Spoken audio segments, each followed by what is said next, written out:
Welcome to the Man Up Podcast. Today's episode is packed with inspiration as we hear from Stephen McWhirter, a former addict turned worship leader. Stephen's testimony of transformation is a testament to the power of grace, forgiveness, and finding your true identity in Christ. We'll explore his journey from brokenness to redemption and discuss how you can find purpose in your story. Don't miss this incredible conversation.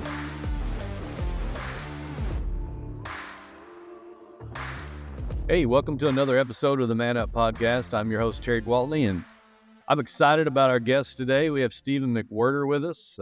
He's a touring worship leader, songwriter, recording artist, speaker, author. He resides in one of my favorite cities, Louisville, Kentucky. Stephen, welcome to the show.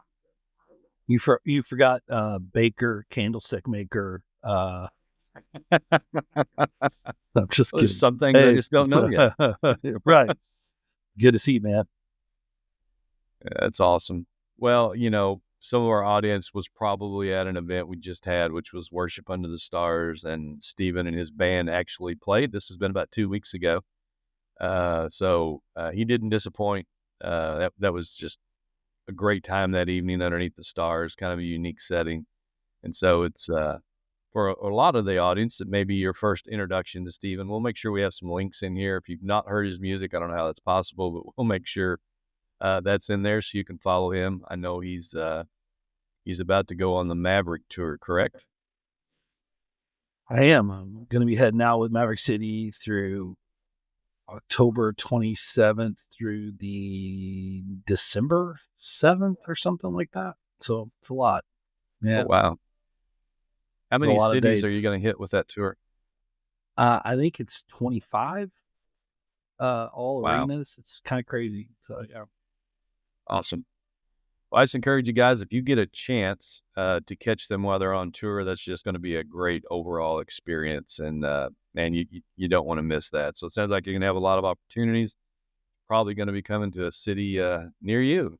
So, but hey, as we get going this morning, I'd like the audience to hear a little bit more of your story today. Can you share just a little bit about your journey and kind of what has, led you up to this point where you're, leading worship around the country and cutting albums and writing books and such? Yeah. Well, I've told this story, thousands and thousands of times. That is not an exaggeration. It sounds like it, but it's not. To be honest with you, I think a long time ago, I made amends with it. It's like, Lord, if you want me to tell this is it, that's fine. Because, our testimony is super powerful. Like the Lord, I've just seen how he uses it. It's amazing. And, one of the things I always tell people before I tell the story is like, in Hebrew, the word testimony means do it again story. And it's really cool because it's almost like when you share your testimony, it's like God saying to the people listening, I want to do it again, and I want to do it again with you. There really is this multiplication that happens simply in the spirit, simply by just sharing what God's done. It's really wild. And I've seen it firsthand. But anyways, I was raised, my dad was like an evangelist, traveling evangelist. And we'd go from church camp to church camp as a kid, But the guy that I would see get up and preach and the one that I saw behind closed doors were two different people. I would literally watch him get up, preach about Jesus. And by the way, people would get saved because God is kind and he loves people despite the vessels sometimes, right? Despite our own imperfections or whatever it might be. But I would see my dad get up and preach about Jesus, but behind closed doors, I would watch him physically abuse my mom. And I just remembered at a very young age being like, if God's good, if God's real, rather, he's not good. And I don't want anything to do with this Jesus guy. And so at a very young age, my earthly father and my heavenly father became the villains in my story. Right. And so coming around, 11 years old, I was smoking and drinking and all that kind of stuff, And by the time I was 15, it was, cocaine and pills, and I was selling drugs. By the time I was 17, I was a full out crystal meth addict, and I was using every day for over 6 years or so. And man, during this time, I was just the guy who hated Christians, hated Christianity, hated the whole idea. A lot of my childhood, what I saw in this man, my dad, just made me, made it just repellent to me, And so I was super angry about it all. And I would just make fun of people who were believers, It's a good thing I wasn't on like Facebook then, right? There'd been a lot of stuff to go delete. But, I think, I was just that guy, man. I was either going to cuss you out or try to knock you out. You know what I mean? If you mentioned Jesus around me. And there were people during that time that were like really praying for me, like really burdened and praying for me to come to Jesus. And, the Lord I believe, was after me, in a really intentional way, as he is with all of us, but he was after me. And somebody came and gave me this book, offered me this book called The Case for Christ by Lee Strobel. And, if any of your listeners or people have heard of it before, but basically the book is this, Lee was an atheist investigative journalist, like the worst kind of investigative journalist for a newspaper. I think it was the Tribune in like Chicago. And his wife became a believer, gave her life to Jesus. And he set out on this path to like disprove it all, is show that she's wrong, right? Which, by the way, every husband listening to this, that's where he went wrong. I'm going to prove my wife wrong. It was a doomed adventure when it started. But anyways, he goes out to disprove it. He ends up finding out it's all real, gives his life to Jesus, becomes a prolific author for the gospel to this day. And what's crazy is he's a friend of mine now. And, God writes the best stories. You know what I mean? It's so wild. Yeah. But anyways, having told you how much I hated Christianity, this is the parting the Red Sea moment in my story. Because when somebody offered me this book, I didn't cuss them out or kick them out of my house or just cause a big scene, right? I think I was just like, cool, whatever, give me this stupid book. And threw it on a coffee table, on the side table, next to my bed, forgot about it. Fast forward, it's like 3:00 in the morning. I'm in this bed. I literally have, drugs on the side table next to me. And nobody's playing a piano or music softly in the corner. It's not this type of environment where you think, oh, he's going to get saved, right? It was a very unlikely place. And in this spot, I'm like reading this book about Jesus, and I have an encounter with the presence of God. And I always say it's the kindness of a very real, very loving, very powerful God to meet a wounded pastor's kid or evangelist's son in a place like this, right? This place that seems improbable for someone to get saved. But in this moment, I just remember being like, having this internal dialogue with him. I'm like, God, I want to give you my life. I want to quit all this addiction. I want to quit all this darkness, all this anger, all this, that I've known for so long. I want to, but Lord, there's no way. I can't imagine being someone else. I can't imagine what it's like. I've forgotten, it's been over at that point. I'd been in addiction for over 11 years.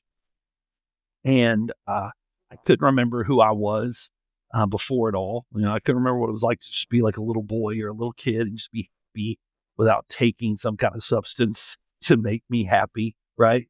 And so when, I was like, God, I want to, but there's no way I can do this. And I just remember, even at this time, I remember being up for like 3 days straight, on crystal meth, and at one point, and having that thought to myself, you will die at a young age because you can't quit, and being okay with it, residing to that outcome.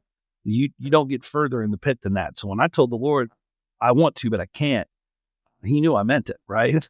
So the next thing I know, in a thought more powerful than words, the Holy Spirit, I believe, spoke something into me that changed me for the rest of my life. And it was this: Stephen, you won't do it.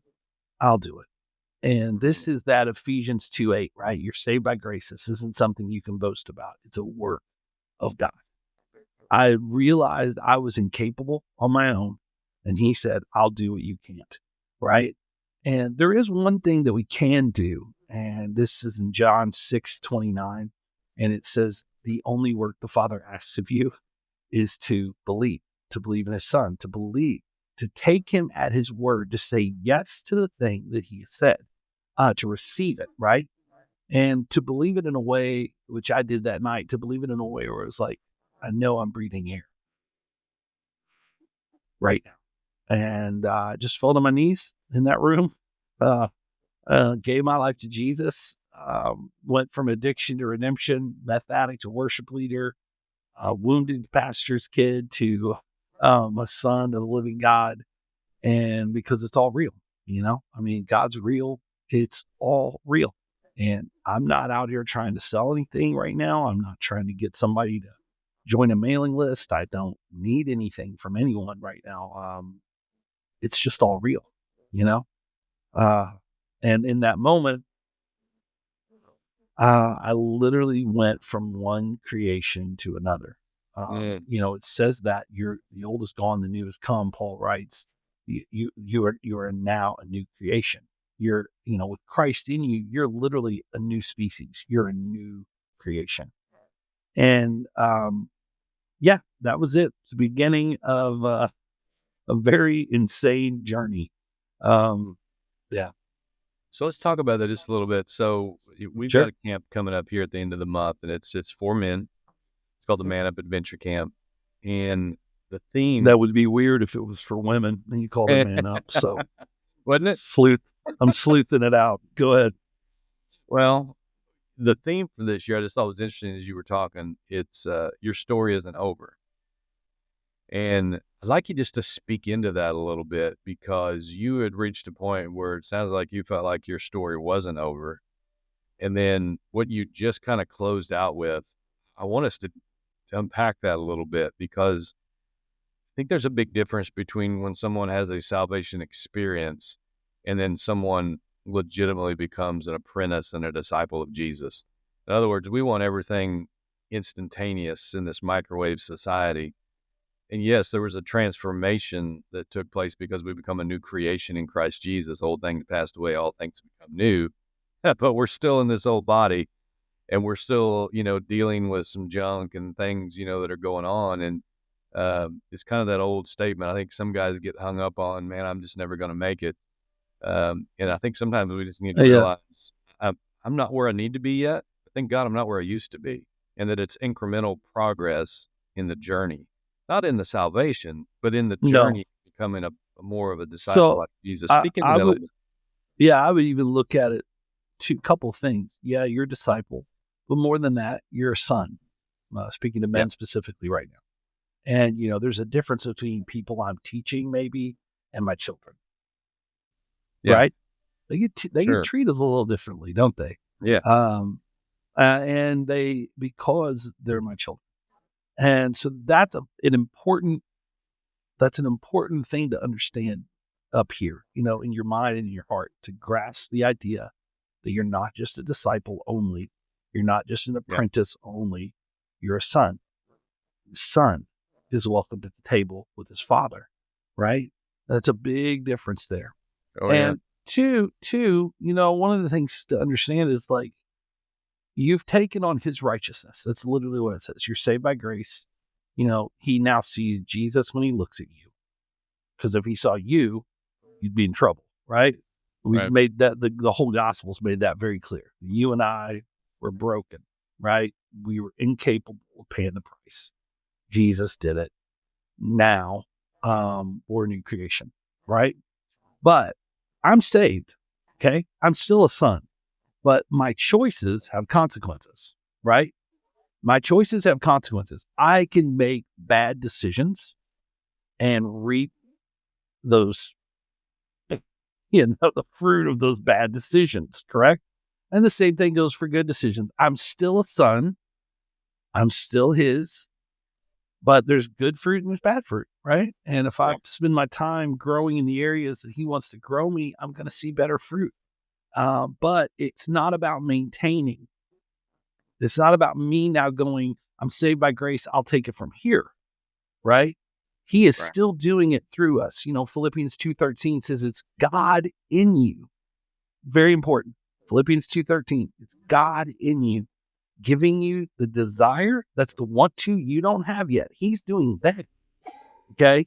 It's God in you, giving you the desire and the power to do the things that please him. Right. Yeah, that's good. There is not one part of that sentence that you're doing anything. The only thing you're doing is believing that what he said is true.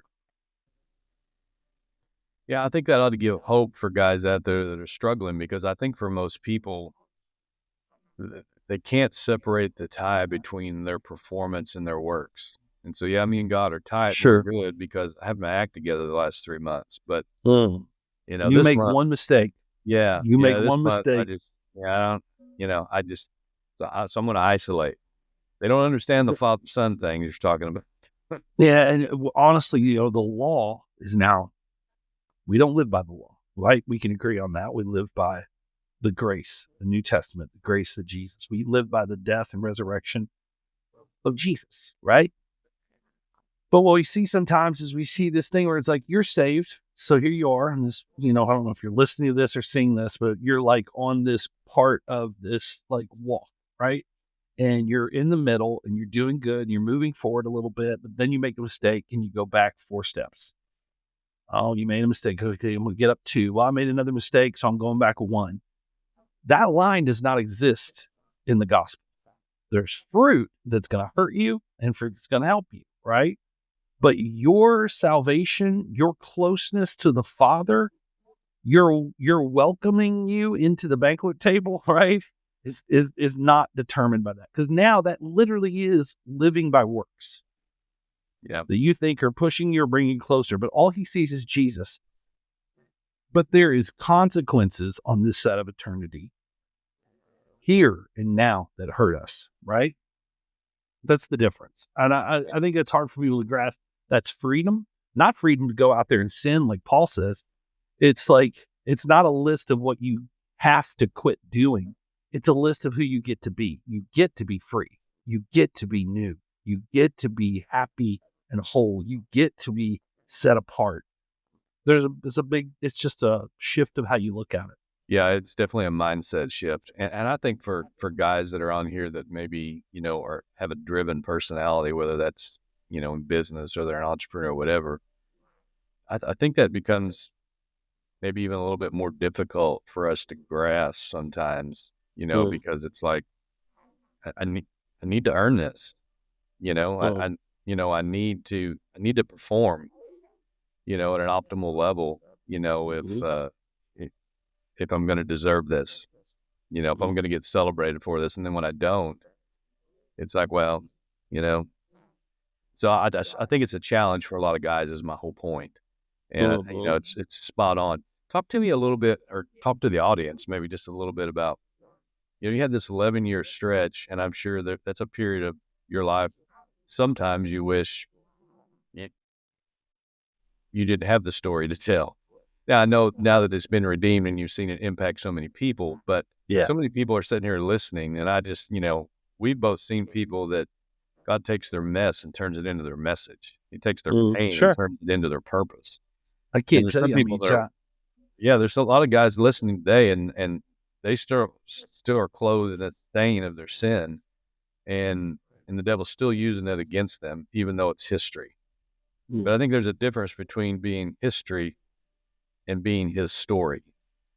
And it's a very slight difference. Just like the word is spelled the same way, it is totally different. And I think, right. If we can encourage some guys on here to be able to take that and find a real sense of purpose and significance in that, like sounds like you found, and it's like, it's almost like the sowing and reaping principle. Legitimately, when you give and you see the fruit of that and the fulfillment that comes from that, it is better to give than it is to receive. And I think some guys are missing that element because they have so much shame, they're not even willing to share their story. And so they're just kind of stuck. How would you encourage those guys today? I think it's important to say, we all have a room and we all have this door that's locked shut. And behind it is the worst thing you've ever done. The most gross, disgusting. Don't look in there. Because if you saw what I did, you would never talk to me again, right? Probably call the cops on me. I don't know.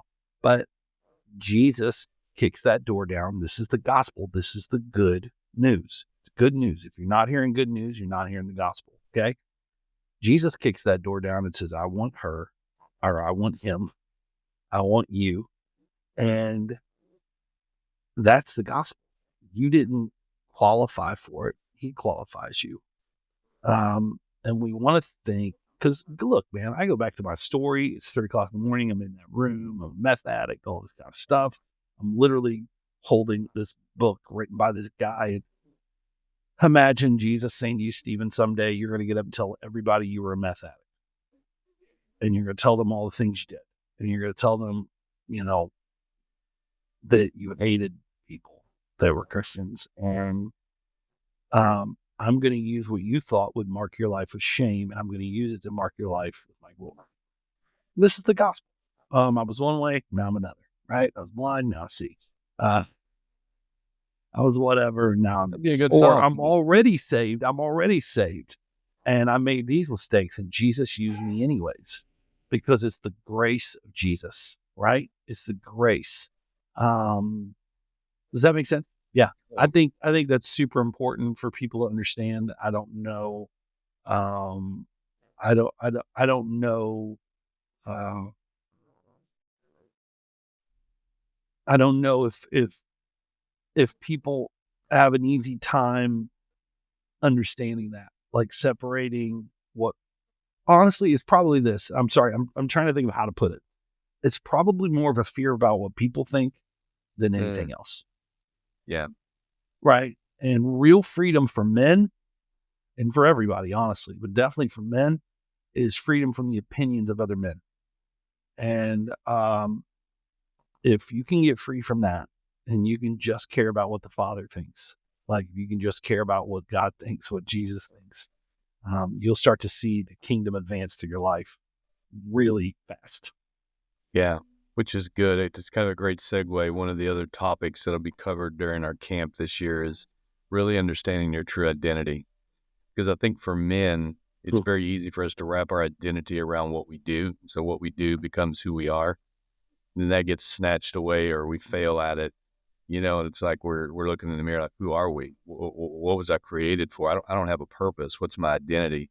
Goes back to that works thing. Well, I was celebrated for that. I got accolades for that. Now I don't have that, so I'm worthless. And it's that battle of trying to associate what I do with who I am, when we really know that the real identity for us on here is all rooted in Jesus and who we are in Him. Again, back to what you were saying, had very little to do with what we're doing. It has everything to do with what He's done. Mm-hmm. And understanding I'm not earning it, but it really truly was a gift. Given to me. That's good. Anyway, it's good news. Yeah. It's not, he's not taking you from bummer to bummer. He's taking you from glory to glory. It's good news. And that's hard for us to separate, And honestly, it just, as I said with my dad, we sometimes see the father through the lens of a broken father. And we have a hard time imagining him any other way. But the Lord wants to heal that too, right? Show you where He's the source. Can you speak into that a little bit? Because statistically, there's probably well over half of the guys that are listening to that today that are dealing with that. And that's relative to their situation and their perception of who God is. How did you walk through that outside of just, well, God healed me from it? But I mean, talk to us a bit about what that process was and give these guys some hope.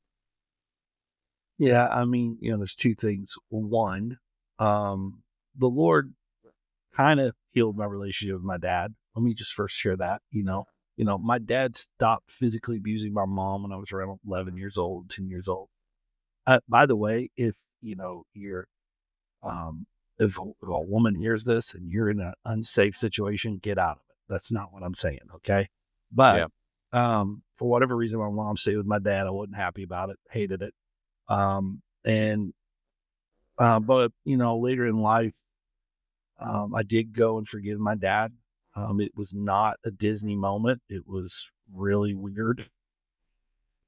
But and he kind of was like a deer in headlights, but the Lord still used it, I believe, in the spirit, something shifted for me. But ultimately, at the end of the day, uh, forgiveness of something a parent did is hard for multiple reasons, but um, forgiving someone and moving on is this. Forgiveness is about a debt, okay? A debt, a legitimate debt that somebody owes you, okay? Yeah. But you have the ability to tear it up, throw it away, just like Jesus did with you. Now, there's a difference between forgiveness and reconciliation. Absolutely. Reconciliation is about relationship. And we may not be spending time with these people every day, but we can take that debt and rip it up and throw it away on our end. And it's not about, well, they didn't come and say they're sorry. Well, they didn't do this. They didn't do that. They owe you that totally, but you get to tear it up and throw it away. Yeah. I think that's so good because, we have a command to forgive. And so it's a mandate.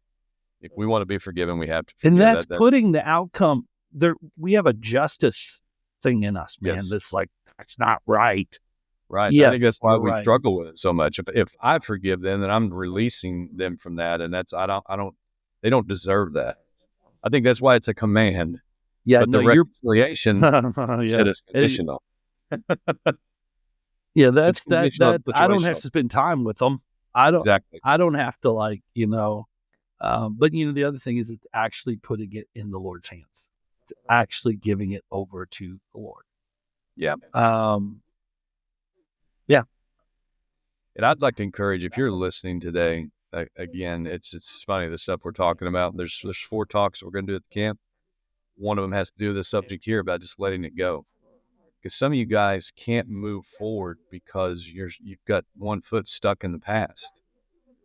You have to be willing to let that stuff go because it has more of a grip on you. There's some people that are listening to this today that you've chosen not to forgive somebody that has already passed away, and they're still tormenting you, and they're not even alive. And, it's holding unforgiveness is like drinking poison and expecting it to impact the other person.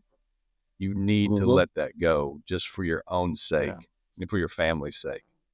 And you're right. That's the beginning of all of that restoration process. It may not be a restoration and a reconciliation of that relationship, but it's a restoration of you and getting you back to a point of being healthy. So, and you are literally in the image of Jesus, right? You're made in His image now as a believer. And I know you look at you and you go, I don't see it. He does. He sees who you're supposed to be and who you really are.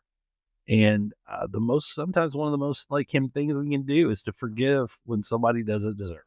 And that is hard. So imagine how beautiful it is that you've been forgiven.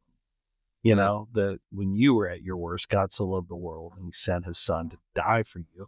And this sounds like I'm just reading a Sunday school thing, but the revelation of what that really means is overwhelming.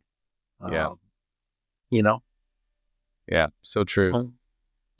Talk to the guys today about if Stephen could go back, how would you be better prepared for entering into to marriage? A covenant relationship, because I think there's so much of that's missed. I'm going to marry you and I love you as long as you're making me happy and, you're treating me right. And, my love is conditional. And when you're not doing that, I fell out of love. All this garbage that you hear because people don't really understand the commitment that they made to serve another person for the rest of their life. Knowing what you know now, though, how would you have prepared for that better? Yeah. I don't know. I mean, my wife and I, we've been together. We were dating when she was 14 and I was 16. So she was with me through all that. I remember getting saved and turning her. We were living together and I was like, hey, we were engaged, by the way, at the time. But I was like, hey, I'm moving out. Oh, we can't do this. I'm going to go sleep on a couch. Everybody thought I'd lost my mind. And, so we eventually she ended up coming to the Lord. We ended up getting baptized together, all that kind of stuff. And so it's a really weird journey, right? But I know one of the biggies for us, I really don't know what to say other than because I didn't go through that like a lot of people do. It was just kind of this thing. I've been with her forever. She's just like my best friend, literally. And I don't know, we just spend so much time together. But I do think part of it for us, it's been good and made us really thrive over the years. We're at 28 years together now, by the way. And Congratulations. I think part of that is just I talk to her, I confide in her, I spend, you know what I mean? Like, I'm not scared to tell her the things that I wouldn't tell anybody else, because she loves me unconditionally, and I love her unconditionally. And our time together has been pressed at times, but the Lord has brought us through it every single moment, talking about like before we got saved and all that kind of stuff. And I think, at the end of the day, you really, you need to treat them like your best friend. You gotta love, Paul says, love your wife as you love yourself. Right? Love her. So we like to take out of context, wives, submit to your husband, right? And we forget that right after that. It's very easy to submit and trust someone who loves you like they love themselves and loves you more, maybe. I don't know. You might not love yourself that well, but you get what I'm saying. That's really crazy, man. There's this back and forth that has to be significant. Like if my wife called me right now, podcast be dang, I'm answering the phone call, right? That's just the way it is. And it should be that way. Well, yeah. So tell us what you're seeing. You're traveling around the country. What you've got a front row seat to what God's doing out there in the lives of men and women. What are you seeing? It's so hard to say. I mean, probably the biggest thing for us is we just see a lot of movement in the addiction recovery area. Like God's doing some really cool stuff. We see a lot of healing of marriages for sure. And we just see a lot of salvations in general. Probably the biggest thing I've seen is just going back to the old school, share the gospel, ask people if they want to give their life to Jesus, like just going for it, without any apologies. We've just seen just an influx of people coming to the Lord. It's been awesome. That's awesome. Yeah. So, I mean, I think there's just a genuine, like fruit in just sharing the gospel and loving people without an agenda. Like, I'm not trying to get people to join a church. I don't need people to join some church that I'm running. I don't need some people to join some ministry that I have. I don't need people to follow me on social media. I don't need people to give me their emails. If I can honestly love people, I mean, we do some of those things, but if that is the reason why I'm doing it, it's broken. But if I can love people well without wanting anything else, and the best way I can love people is to share the gospel of Jesus. It's to share the good news without an agenda. And when you do that, then you actually start to see real kingdom fruit. Yeah, you start to see his reward for what you're doing, not your reward for what you're doing for him, as opposed to doing it with him. Yeah. There's a big difference. For reasons. Yeah. We like to go, hey, Jesus, watch this, instead of, hey, Jesus, what do you want to do? Well, I think it circles back to what I was saying a while ago, because I think as guys, we just deal with this. It's, we're more concerned sometimes about what we can do for God, like he really needs our help, when he's so concerned about who we're becoming in the process. I mean, that's his focus. Who are you really becoming? And our focus over here is totally on, well, here's what I could do for you. Because again, somehow subconsciously, just not bought into the full identity of who we really are. We're trying to earn it based on our performance. That's really, it's not just so much what who you're becoming. You said it there when you said it's who you really are. It's who you are in Jesus, what he's done. When you can start to grasp who you really are, the real you in Christ, who he's called you to be, who he's actually already done it. But do you accept it? And that's the crazy thing. And yeah, it's so wild. It's a game changer, isn't it? Mm-hmm. So listen, I'm going to ask you one more question, and I appreciate your time, so I'm not going to monopolize it today. What if Stephen had to think today about how do I want to be remembered here on the earth when I'm gone? What kind of mark do I want to leave that can't be erased? How would you answer that? I mean, outside of my kids and my wife, I'll be honest, I don't know that I care too much whether people remember me or not. Whatever impact I leave, and I say this at shows all the time, and I'm not just saying this, I mean, like, I really believe I'm going to blink and be in his presence, and there's a lot of stuff that I think is important now that's not going to matter. So I guess what I would say is, I hope people just go, not, well, Stephen was great or whatever, but people go, God's real. Like, if I leave any impact, it's not an impact imprint of me. It's an imprint that leads people closer to Jesus. Mm. So you can't even really go, look what Stephen did. You know what I mean? Well, yeah. You can only go, look what Jesus did. I mean, yeah, we all want to be, sometimes we get too caught up in legacy over ourselves. Right? Because the best legacy on this side of eternity is to leave and nobody remembers you, but everybody remembers Jesus. And everybody's thinking of Jesus. Do you know what I mean? I do. I think you might be remembered a little longer for that. I agree. If that makes sense. Anyways, I agree. Listen, I appreciate you taking time to be on the show today. Thank you, Terry. It's a great concert. Great to get to know you just a little bit better. Appreciate your heart man. and what you're doing out there. Thank you. Guys, remember, we'll follow up. We do this every week, but it's a perfect segue from what Stephen just said.